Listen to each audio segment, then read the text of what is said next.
तीन बहनों की लालची भाभी। करिश्मा, रेशमा और मनीषा तीन बहनें हैं। उनका एक भाई भी है, मयंक। मयंक अपनी बहनों को बहुत प्यार करता है, लेकिन मयंक की पत्नी सविता इस मामले में मयंक से बिल्कुल ही अलग है।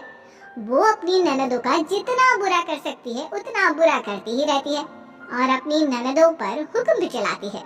करिश्मा, करिश्मा, तुमने अभी तक नाश्ता नहीं बनाया? तुम्हारे भैया को ऑफिस जाने में देर हो रही है।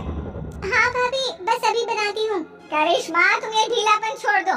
कल को पराये घर जाना है। वहाँ अगर तुम इस तरह से काम करोगी तो लोग क्या कहेंगे कि माँ ने और भाभी ने कुछ सिखाया नहीं। और तुम्हारी दोनों बहनें कहाँ हैं? रेशमा मार्केट गई है और मनीषा सो रही है। क्या? सुबह के 8 बज रहे हैं और ये महारानी अभी भी सो रही है? ये कहते हुए सविता अपनी सास दुर्गा देवी के पास जाती है। माँ जी, देख रही हो अपनी बेटियों के तौर तरीके? क्या हुआ बहू, सुबह सुबह क्या कर दिया मेरी बेटियों ने? अरे एक तो अभी अभी उठकर किचन में गई है, दूसरी सुबह सुबह बाहर चली गई और तीसरी अभी तक सो रही है। क्या करूं मैं इन तीनों का? मैं तो परेशान हो गई हूँ। जा जाकर उठा उसे और रेशमा से मैं बात करती हूँ।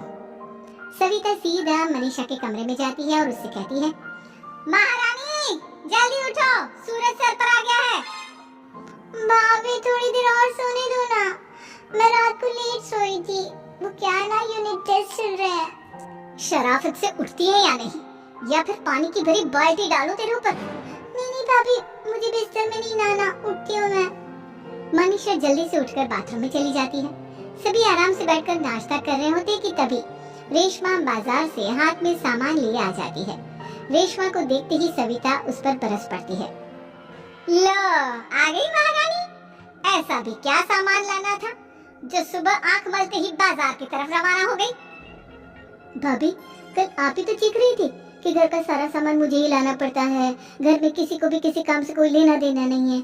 अब मैं बाजार जाकर सामान ले आई तो आपको इस बात से भी तकलीफ हो रही है? देख रही हो माँ जी, अपनी बेटी की जुबान कैसे से भी तेज चलती है। और मयंक, आप तो कुछ कहेंगे नहीं अपनी लाडली बहन को। रेशमा, अपनी भाभी से ऐसे बात नहीं करते। चलो माफी मांगो। भैया, मैं क्यों माफी मांगू?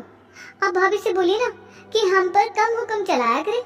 हम इस घर की बेटियां हैं और आपकी पत्नी की ननद है, नौकरानी नहीं। लो कर लो बात। इनकी भलाई के लिए कुछ भी बोलो तो इन्हें बुरा लग जाता है। इस घर में यही इज्जत है मेरी। देख लो माँ जी, आपकी बेटी किस लहजे में मुझसे बात कर रही है। सविता वहाँ से चली जाती है। मयंक को बहुत गुस्सा आता है, वो भी वहाँ से चला जाता है। फिर करिश्मा रेशमा को समझाती है। रेशमा, तुम्हें भाभी से माफी मांग लेनी चाहिए थी ना। लेकिन दीदी, मैंने कुछ किया ही नहीं तो मैं माफी क्यों मांगू? हाँ करिश्मा दीदी, रेशमा दीदी जैसे ही घर में आई भाभी ही उन पर चिल्ला रही थी। हाँ, मैं मानती हूँ कि गलती भाभी की थी। मैं तो इसलिए बोल रही हूँ कि भाभी ने माँ को तो पूरी तरह अपने वश में कर लिया है। वो हमारी बात सुनती ही नहीं। मयंक भैया हमारे लिए हमेशा खड़े रहते हैं, इसलिए उनकी बात का मान तो तुम्हें रखना चाहिए था ना। कोई फायदा नहीं दीदी, कुछ दिनों की बात और है, भाभी उन्हें भी हमारे खिलाफ भड़का देंगी। फिर वो भी माँ की तरह हमारी किसी बात का विश्वास नहीं करेंगे। इसी तरह सविता अपनी तीनों ननदों को किसी न किसी बात पर परेशान करती रहती थी। एक दिन मयंक अपनी तीनों बहनों के लिए गिफ्ट लाया। करिश्मा, ये तुम्हारे लिए हार का सेट। रेशमा, तुम्हारे लिए सुंदर सी ड्रेस।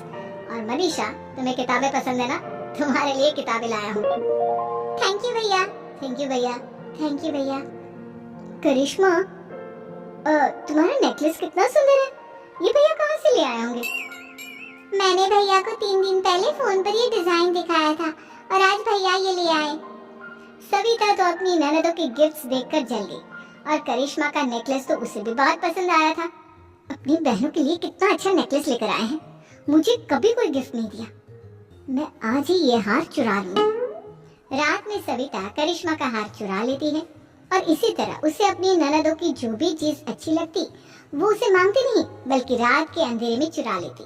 इसी तरह दिन बीतते गए और सविता ने मयंक के दिल में भी उसकी बहनों के लिए नफरत पैदा कर दी। एक दिन मयंक ने करिश्मा और रेशमा के लिए रिश्ता देखा और ये बात उसके घर में सबको बताई। माँ, करिश्मा और रेशमा के लिए बहुत अच्छा रिश्ता आया है। वो लोग कल इन्हें देखने आ रहे हैं। आप और सविता मिलकर सारी तैयारी कर लेना। ये सुनकर करिश्मा और रेशमा खुश हो जाती हैं, लेकिन सविता सोचती है, अगर इन दोनों बहनों की शादी हो गई तो घर और बाहर का काम कौन करेगा? मनीषा तो एक नंबर की कामचोर है, उससे तो किसी बात की उम्मीद लगाना ही बेकार है। मुझे इस शादी को रोकना होगा। अगले दिन सभी लड़के वालों के स्वागत की तैयारी करने में लगे होते हैं। तभी मयंक अपनी बहनों से आकर कहता है, तैयार हो गई तुम दोनों? देखो दोनों लड़के बहुत अच्छे हैं, मैं कोई कसर नहीं छोड़ना चाहता, इसलिए तुम उनके सामने अच्छे से बिहेव करना और अपनी भाभी से लड़ने मत लग जाना। करिश्मा, तुम वो नेकलेस पहन लो ना जो मैं तुम्हारे लिए लाया था। भैया मैं बहुत देर से वो नेकलेस ढूंढ रही हूँ, लेकिन मुझे मिल ही नहीं रहा। क्या तुमने नेकलेस खो दिया? तुम्हें पता भी है वो कितना महंगा था? तुम कोई काम ढंग से नहीं कर सकती। मयंक गुस्से में वहाँ से चला जाता है। थोड़ी देर बाद लड़के वाले भी आ जाते हैं। वो दोनों बहनों को पसंद कर लेते हैं और रिश्ता पक्का हो जाता है। लेकिन सविता के दिमाग में तो कुछ और ही खिचड़ी पक रही थी। वो पंडित जी के पास करिश्मा की कुंडली लेकर जाती है और उन्हें पैसे देकर करिश्मा की कुंडली बदलवा देती है। जब लड़के वालों के पास करिश्मा की कुंडली जाती है तो वो दुर्गा को फोन करते हैं। बहन जी, हमने करिश्मा की कुंडली अपने पंडित जी को दिखाई थी।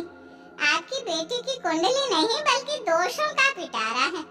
देखिए, मैं और मेरे पति इन सब बातों में बहुत विश्वास करते हैं, इसलिए हम आपकी बेटी से अपने बेटे की शादी नहीं करा सकते। इस तरह करिश्मा का रिश्ता टूट जाता है और सभी घर वालों को बहुत दुख होता है। अब कविता सोचती है, चलो करिश्मा का तो रिश्ता टूट गया, अब रेशमा का भी रिश्ता तोड़ना है। क्या करूं? अब सविता आवाज बदलकर किसी अननोन नंबर से रेशमा के होने वाले ससुराल में फोन करती है। हेलो, मैं कौन हूँ कौन नहीं ये आपके लिए जानना जरूरी नहीं, बस इतना सुन लो कि रेशमा का 2 साल से किसी के साथ अफेयर चल रहा है। बस रेशमा का रिश्ता तोड़वाने के लिए सविता का इतना कहना काफी था। अब रेशमा का भी रिश्ता टूट गया। मयंक और दुर्गा देवी ने रेशमा को खूब खरी खोटी सुनाई और उससे बार बार उस लड़के के बारे में पूछने लगी। आप दोनों मुझे क्यों परेशान कर रहे हो? अरे कोई लड़का होगा मेरी लाइफ में तो मैं बताऊंगी ना, जब कोई है ही नहीं तो कहाँ से लाऊं मैं कोई लड़का? तो तेरे होने वाले ससुराल वालों को फोन किसने किया था? माँ मैं नहीं जानती किसने फोन किया था, मैं सच कह रही हूँ। मैं तो पहले ही कह रही थी इसकी लगाम खींच कर रखो, लेकिन मेरी सुनता ही कौन है? आप चुप रहिए भाभी, ये सब आपका ही किया धरा है। अब तीनों बहनों को विश्वास हो जाता है कि ये सब उनकी भाभी ही कर रही है। तीनों बहनें अपनी भाभी को सबक सिखाने के लिए एक वकील कर लेती हैं और घर में हिस्सा मांगा। देखो भैया, माँ बाप की जायदाद में जितना बेटों का हक होता है उतना ही बेटियों का, इसलिए इस घर के 4 हिस्से होंगे और हमें अपना हिस्सा चाहिए। मैंने तुम्हारे लिए क्या क्या नहीं किया और तुम इस घर में हिस्सा मांग रही हो?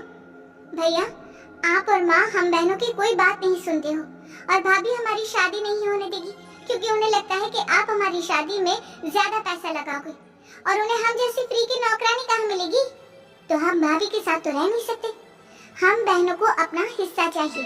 अरे तुम्हें शर्म आनी चाहिए अपनी भाभी पर ऐसा इल्जाम लगाते हुए, वो तुम्हारे बारे में कितना सोचती है। हाँ माँ, भाभी हमारे बारे में बहुत सोचती है, दिन रात बस यही सोचती रहती है कि किस तरह से अपनी तीनों ननदों को परेशान करूं और कभी मुझे पढ़ने भी नहीं देती। दोनों बहनों का रिश्ता भी तो इन्होंने ही तोड़वाया है और रात में हमारे कमरे में आकर हमारी चीजें भी चुराती हैं। इसी तरह सविता की तीनों ननदें अपनी बात पर अड़ी रही। अब कोर्ट में तारीख भी शुरू हो गई। जब सविता को लगा कि उसकी तीनों ननद इतनी आसानी से नहीं मानने वाली, तो उसने अपने पति और सास को सारी सच्चाई बता दी और अपनी तीनों ननद से माफी मांगी।